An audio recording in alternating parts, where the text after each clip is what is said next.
হুজুর সাল্লাল্লাহু আলাইহি সাল্লাম ইরশাদ ফরমাইলেন, তোমরা নিজেদের ঈমানকে নতুন করিয়া থাকো, অর্থাৎ তাজা করিতে থাকো। কালেমায়ে তয়্যিবা পড়িলাম, অতঃপর বলিলেন, আলহামদুলিল্লাহ, হে আল্লাহ, তুমি আমাকে এই কালেমা দিয়া পাঠাইয়াছ এবং এই কালেমার উপর জান্নাতের ওয়াদা করিয়াছ। দুইটি কালেমা এমন আছে যে ইহাদের একটির জন্য আরশ পর্যন্ত কোনো বাধা নাই, আর অপরটির জমিন ও আসমানকে নিজ নূর অথবা নিজ সোয়াব দ্বারা ভরিয়া দেয়। একবার হুজুর সাল্লাল্লাহু আলাইহি সাল্লাম খুতবা পাঠ করিলেন এবং ইহাতে তিনি ইরশাদ ফরমাইলেন, যে ব্যক্তি কোনরূপ ভেজাল না করিয়া লা ইলাহা ইল্লাল্লাহ বলিবে, তাহার জন্য জান্নাত ওয়াজিব হইয়া যায়। আসসালামু আলাইকুম। ফাজাইল আমলের অনলাইন তালিম থেকে পড়া হচ্ছে, তালিম শুরু করা হচ্ছে। ফাজাইলে জিকির থেকে পড়া হচ্ছে। হযরত যায়েদ ইবনে আরকাম রাদিয়াল্লাহু আনহু হুজুর সাল্লাল্লাহু আলাইহি সাল্লাম হইতে নকল করেন, যে ব্যক্তি ইখলাসের সহিত লা ইলাহা ইল্লাল্লাহ বলে সে জান্নাতে প্রবেশ করিবে। কেউ জিজ্ঞাসা করিল, কালেমার ইখলাসের আলামত কি? হুজুর সাল্লাল্লাহু আলাইহি সাল্লাম ফরমাইলেন, তাহাকে হারাম কাজসমূহ হইতে বাধা প্রদান করে। ফায়দা: ইহা পরিষ্কার কথা যে যখন হারাম কাজ হইতে বিরত থাকিবে এবং লা ইলাহা ইল্লাল্লাহতে বিশ্বাস হইবে, তখন নিঃসন্দেহে জান্নাতে প্রবেশ করিবে। আর যদি হারাম কাজ হইতে বিরত নাও থাকে, তবুও নিঃসন্দেহে এই পাক কালামের বরকতে নিজের মন্দ কাজের শাস্তি ভোগ করার পর কোনো এক সময় অবশ্যই জান্নাতে প্রবেশ করিবে। হ্যাঁ, খোদা না করুক, যদি অন্যায় ও বদ আমল সমূহের কারণে সে ইসলাম ও ঈমান হইতে বঞ্চিত হইয়া যায়, তবে ভিন্ন কথা। হযরত ফকি আবু লাইস সমরকন্ডী রাহমাতুল্লাহ আলাইহি তামবিহুল গাফিলি কিতাবে লিখিয়াছেন, প্রত্যেক ব্যক্তির জন্য জরুরি হইল সে যেন বেশি বেশি করিয়া কালেমায়ে তয়্যিবা পড়িতে থাকে, নিজের ঈমান বাকি থাকার জন্য আল্লাহ তাআলার দরবারে দোয়াও করিতে থাকে এবং নিজেকে গুনাহ হইতে বাঁচাইতে থাকে। কেননা বহু লোক এমন রহিয়াছে যে গুনাহের কারণে শেষ পর্যন্ত তাহাদের ঈমান চলিয়া যায়, ফলে দুনিয়া হইতে কুফরের অবস্থায় বিদায় নেয়। ইহা হইতে বড় মুসিবত আর কি হইতে পারে? এক ব্যক্তির নাম সারা জীবন মুসলমানদের তালিকায় রহিল, কিন্তু কিয়ামতের দিন কাফেরদের তালিকাভুক্ত হইয়া গেল। ইহা সত্যিকার ও চরম আফসোসের বিষয়। যে ব্যক্তি সারা জীবন গির্জা বা মন্দিরে কাটাইল, অবশেষে তাহাদের কাফেরদের দলভুক্ত করা হইল, তাহাদের জন্য আফসোস নাই। আফসোস তো তাহাদের জন্য যে মসজিদে জীবন কাটাইল অথচ কাফেরদের মধ্যে গণ্য হইল।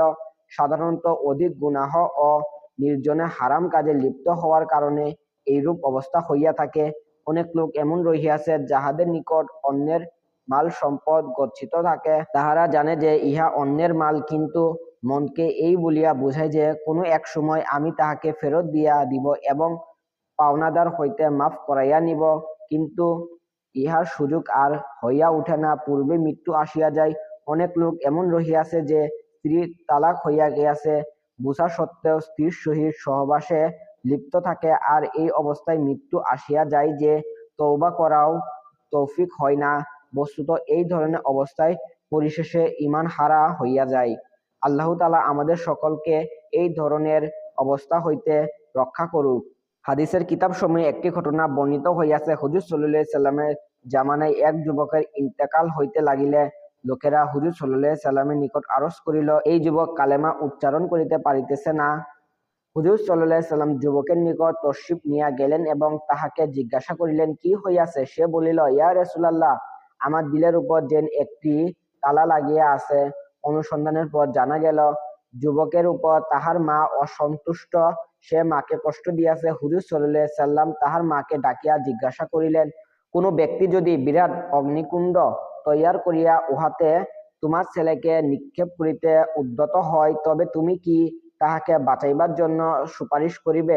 সে আরজ করিল, হ্যাঁ ইয়া রাসূলুল্লাহ, করিব। হুজুর সাল্লাল্লাহু আলাইহি সাল্লাম বলিলেন, যদি তাহাই হয়, তবে তোমার এই ছেলের অন্যায়কে ক্ষমা করিয়া দাও। সে ক্ষমা করিয়া দিল। অতঃপর যুবককে কালেমা পড়িতে বলা হইল, তৎক্ষণাৎ কালেমা পড়িয়া নিল। হুজুর সাল্লাল্লাহু আলাইহি সাল্লাম আল্লাহর শুকর আদায় করিলেন যে তাহার ওসিলায় যুবকটি দোজখের আগুন হইতে রক্ষা পাইল।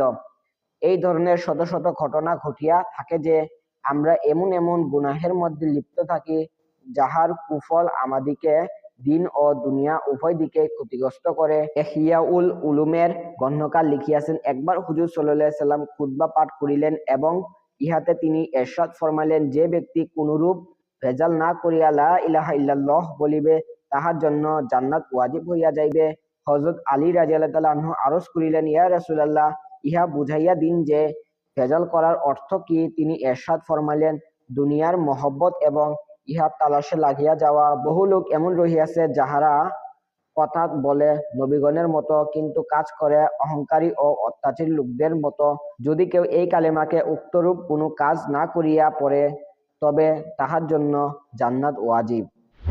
কোনো বান্দা এমন নাই যে লা ইলাহা ইল্লাল্লাহ বলে আর তাহার জন্য আসমান সমূহের দরজা খুলিয়া যায় না, এমনকি এই কালেমা সুজা আরশ পর্যন্ত পৌঁছাইয়া যায়। তবে সত্য এই যে ইহার পাঠকারী কবিরা গুনাহ হইতে বাঁচিয়া থাকে।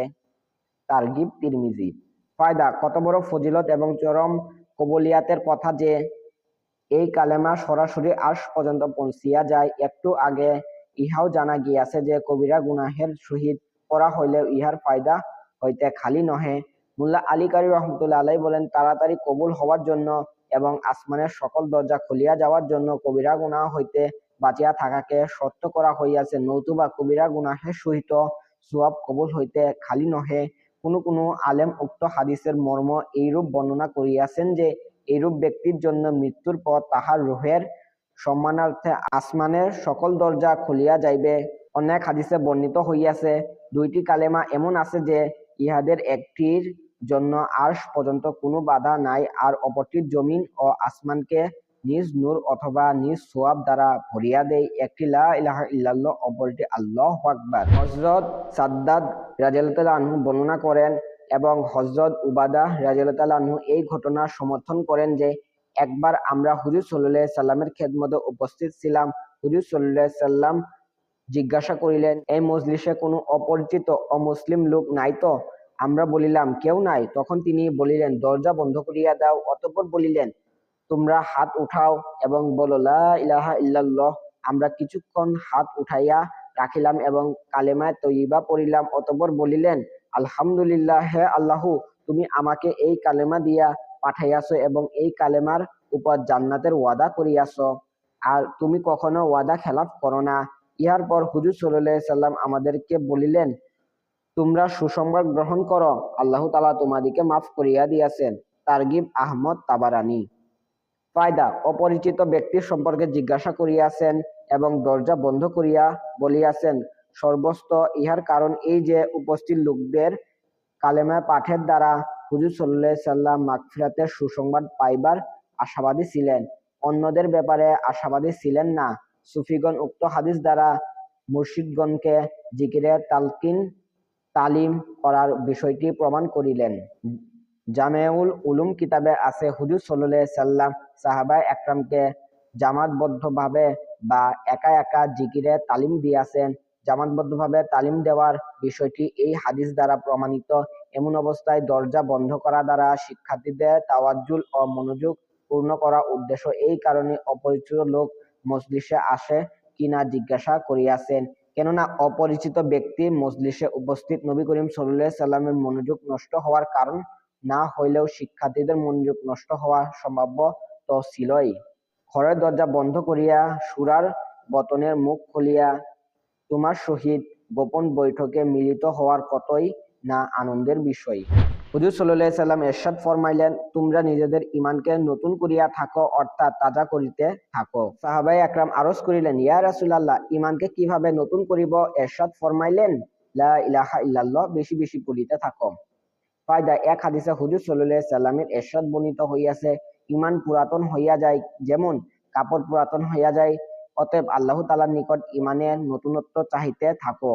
পুরাতন হইয়া যাওয়ার অর্থ হইল গুনাহের কারণে ঈমানী শক্তি এবং ঈমানী নূর কমিয়া যাইতে থাকে। যেমন এক হাদিসে আসিতেছে, বান্দা যখন কোনো গুনাহ করে তাহার অন্তরে একটি কালো দাগ পড়িয়া যায়। যদি সে খাঁটিভাবে তওবা করে তবে সেই দাগ মিটাইয়া যায়, নতুবা জমিয়া থাকে। অতঃপর যখন আরো একটি গুনাহ করে তখন আরো একটি দাগ পড়িয়া যায়। এইভাবে অন্তর সম্পূর্ণ কালো ও মরিচাযুক্ত হইয়া যায়, যাহা আল্লাহ তাআলা সূরা মুতাফফিফিনে ইরশাদ ফরমাইছেন। ইহার পর অন্তরের অবস্থা এমন হইয়া যায় যে সত্য কথা ইহাতে আর কোনো আসর করে না, বরং প্রবেশই করে না। এক হাদিসে আসিয়াছে, চারটি জিনিস মানুষের অন্তরকে ধ্বংস করিয়া দেয়। এক, আহমকদের সাথে মোকাবিলা। দুই, গুনাহের আধিক তিন, স্ত্রীলোকদের সহিত বেশি মেলামেশা। চার, মৃত লোকদের সহিত বেশি উঠা বসা করা। কেউ জিজ্ঞাসা করিল, মৃত লোক কাহারা? নবী করিম সাল্লাল্লাহু আলাইহি সাল্লাম বলিলেন, ওই সমস্ত ধনী ব্যক্তি যাহাদের অন্তরে ধন সম্পদ অহংকার সৃষ্টি করিয়া দিয়াছে।